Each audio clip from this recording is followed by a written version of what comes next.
All right, so our next comic is also from Fredericton. He started his crazy comedy lifestyle in May 2014.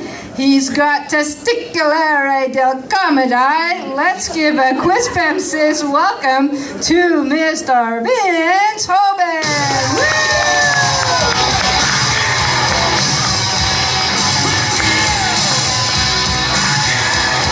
You want the clipboard?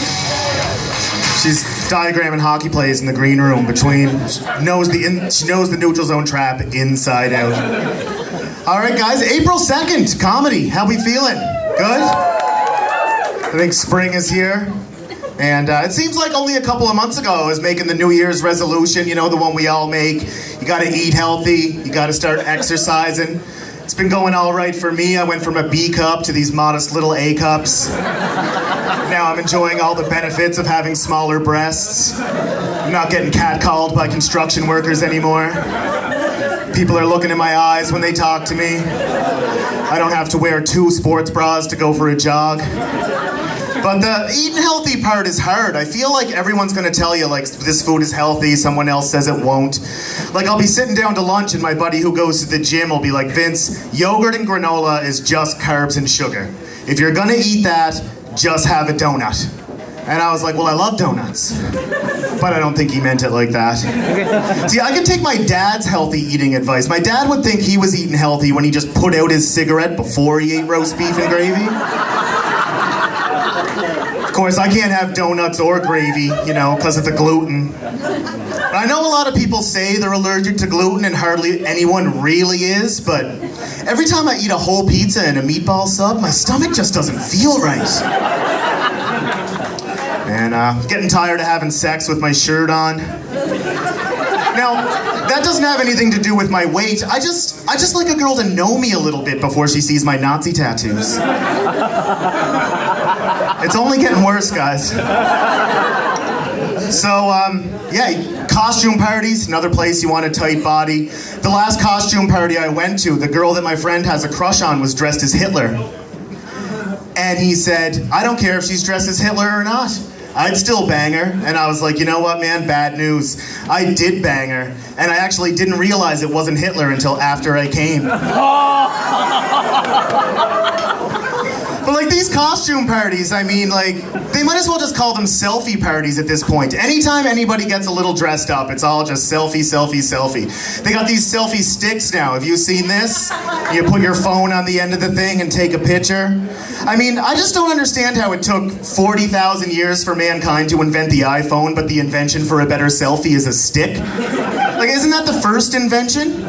And you know there's some fucking guy out there using it for dick pics, right? He just thinks like the selfie stick helps him take better dick pics. He's got his phone out on the end of it like this. And he's like, all right, and he's trying to figure out the angle, like, I don't know, this is like a double chin dick. I don't like this. Let's up the angle here. All right, I like that. Can I change the filters from here? I need it to look more tan. I want her to think it's tan. I don't know. I can't believe guys are doing that, just taking pictures of their dick and texting it to girls. Like, what happened to the good old days when you would just take a Polaroid of your dick and mail it to a lady? I mean, that's when gentlemen were gentlemen, right? You just wait a week, dip your fingers in the mailbox. Maybe there's a couple titty pics in there, right? Maybe there's a restraining order in there. All right. I just call it Quispam. Does anyone just say Quispam for short? I like Quispam, I call it Quispam. I also call it the part of St. John where the normal-looking people in nice houses are. But, I do like St. John, though. Like, I like the fancy side of St. John, and I like the gritty side of St. John. Like, it's the only place where, like, 1 minute you're in, like, a beautiful downtown boutique buying olive oil with truffles in it. But the second you step outside, the first thing you see is, like, an old lady, like, you know, pushing a grocery cart full of recyclables, just ripping a hand-rolled dart that she found on the ground. Neck tattoo that says, high as fuck. She's 45 years old, the tattoo is 5 days old.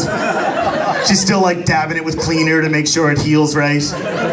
Well, not real cleaner, she's just got like some napkins and a Colt 45 and she just spills a little of the Colt on there and just kind of dabs away and stuff. But Now, the last time I was doing stand-up in St. John, it was in a hotel ballroom, and I'm hanging out in the hotel restaurant before the show, and maybe you guys know the place. The restaurant's claim to fame is that you can get a steak, some kind of potato, and another side for $5. All right? It's called the This Is Why the Terrorists Hate Us platter. All right, like, picture like your name is Amir and you're like a shepherd in a desert somewhere eating a hot bowl of sand soup. And someone comes up and tell you Whitey's getting $5 steaks. Like, that's what a minimum wager makes in like 20 minutes. Like, wouldn't you just say fuck it and grab an AK and like head for Syria? I would. I mean, if I were that shepherd, like, guys, don't join ISIS, all right? Like, unless it's a really good opportunity, like one of those cool social media jobs that everyone wants. You know what I mean? Like, you just run their Twitter account. And you just have to, like, turn, like, beheading videos into, like, fun, like, BuzzFeed-style clickbait headlines. You know what I mean? Like, oh, no, we're going there. These infidels begged for their lives, and the jihadis' response was perfect. ... tiny URL. An ISIS patrol in Damascus corners a member of Assad's inner circle. What happened next will shock you. But guys, I don't watch the beheading videos. I just want to let you know. It's kind of like when like the beheading videos, it's kind of the same as like when you get to the good part in the porno video. Like, once they brandish the sword, I come and then I go back to watching Hockey Night in Canada. So, I know sometimes during war, like, the Americans will, like, fly over the country that they're invading and they'll drop, like, propaganda pamphlets trying to get the people on their side, right, to support the U.S. And I feel like the terrorists could combat that just by handing out some pictures of me eating some of those $5 steaks. Just, like, leaned back in a stool, pants undone, piece of steak in one hand, can of Alpine in the other. And they're just like, you really don't want to kill this guy? You really don't want to kill this guy? I think it would work anyway. All right, well, I like this neighborhood because it's got a lot of gas stations. And as a comic, I'm pretty open about my life, but I don't really like to admit, like, how often I eat gas station hot dogs. 2 Thursday, 2 Friday, 1 so far today. So I'll admit that off mic. I'm a bit of like a gas station wiener slut, you know what I mean? Like, you know, like in the gangbang video when the girl's like knelt down and there's like 5 dicks around her? Like, if the dicks were gas station hot dogs, I would be that girl. God, I gotta get this thing out of my way. But guys, that's what you call a dick joke in comedy. And you gotta be careful. Dick jokes are dangerous. They will make you stupider. All right? And I'm getting stupider, but I'm embracing it. Like, you remember like Lenny in Of Mice and Men, the way he would like hug the rabbits like too tight? That's how I'm embracing my newfound ignorance. You know what I mean? I just love it so much. Anyway, it's okay though. I like getting stupider, because here's the thing. I'm old, and no matter how much smarter I get, I'm never gonna be an expert at anything. There's never gonna be a crisis situation that calls for my specific skills, all right? When the meteor is plummeting towards Earth, all right, the president is not gonna slam his fist on the table and say, "Bring me New Brunswick's 8th best comedian." This is a job for a man who, once he gets to the kitchen, can't remember what he went in there for. What we need is a man who already knows how he's gonna die. Drunk and asleep with the stove on. So, who came to the show for International Women's Day? The last Comedy with Balls. There, we got one. Oh, we got a few. All right, that's good. Where are the women who, like, just had no idea there was a such thing as International Women's Day?